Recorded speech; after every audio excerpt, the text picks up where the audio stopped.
বন্ধুরা, আজ তোমাদেরকে নিরামিষ পটলের দোরমা রেসিপিটা শেয়ার করছি। আমি আগে ছানা দিয়েও পটলের দোরমা বা ছোলার ডাল দিয়েও বানিয়েছিলাম। সেই স্বাদের থেকে আজ পনির দিয়ে বানিয়ে স্বাদটা একটু অন্যরকম এবং খেতে আরও বেশি সুন্দর হয়েছিল। পটলের খোসাগুলোকে ভালো করে না ছাড়িয়ে গাগুলো একটু চেঁচে নিতে হবে।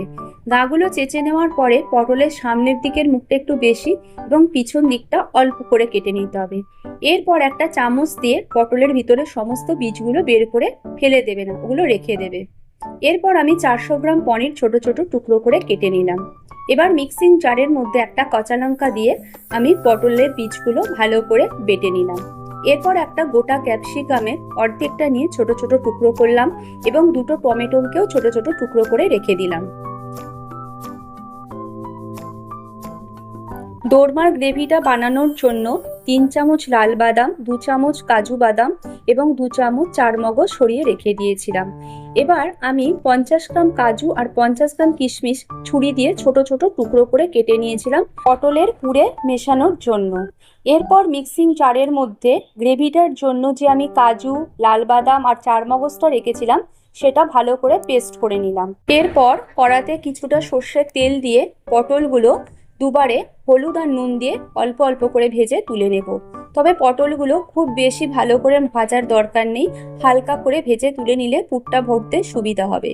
এইভাবে সমস্ত পটলগুলো ভেজে নেওয়ার পরে কড়ার মধ্যে যে তেলটা ছিল আর সামান্য সর্ষের তেল দিয়ে অল্প নুন আর স্বাদ মতো মিষ্টি দিয়ে এবং সামান্য হলুদ দিয়ে পনিরগুলো ভেজে তুলে নেব।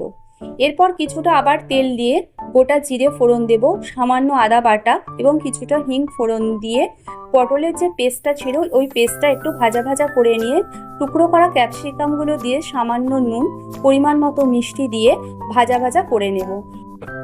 এরপর 1 চামচ লাল লঙ্কার গুঁড়ো, 1 চামচ হলুদ গুঁড়ো, 1 চামচ ধনে গুঁড়ো, 1 চামচ জিরে গুঁড়ো ভালো করে ওই বীজ বাটাটার সাথে মিশিয়ে দিয়ে যে কাজু আর কিশমিশের টুকরোটা ছিল ওটা মিশিয়ে দেওয়ার পরে সামান্য ময়দা দিয়ে ওই পুরটা ভালোভাবে ভাজা করে নিয়ে পনিরগুলো দিয়ে নামিয়ে নেব। এরপরে একটা একটা করে পটল নিয়ে পুরগুলো ভালোভাবে ওই পটলগুলোর মধ্যে ভরে দেব। এইভাবে সমস্ত পটলগুলোর মধ্যে ভালোভাবে পুরগুলো কিন্তু ভরে দিতে হবে।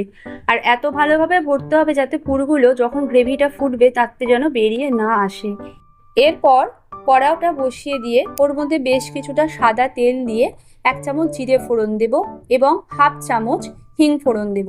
তার মধ্যে 2টো ছোট এলাচ, 3টে লবঙ্গ, একটা দারচিনির টুকরো, একটা শুকনো লঙ্কা আর একটা তেজপাতা ফোড়ন দিয়ে টুকরো করে রাখা টমেটোগুলো দিয়ে দেব।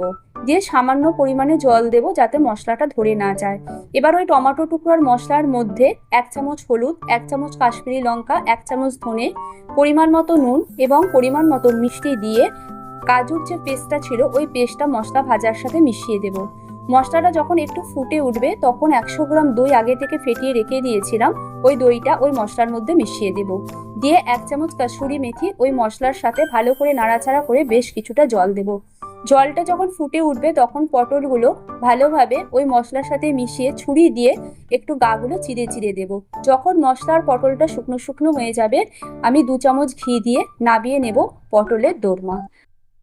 আরও নতুন নতুন রান্নার রেসিপি তোমাদেরকে দেওয়ার জন্য আমার চ্যানেলটি লাইক, শেয়ার, সাবস্ক্রাইব করে বেল আইকনটি প্রেস করবে।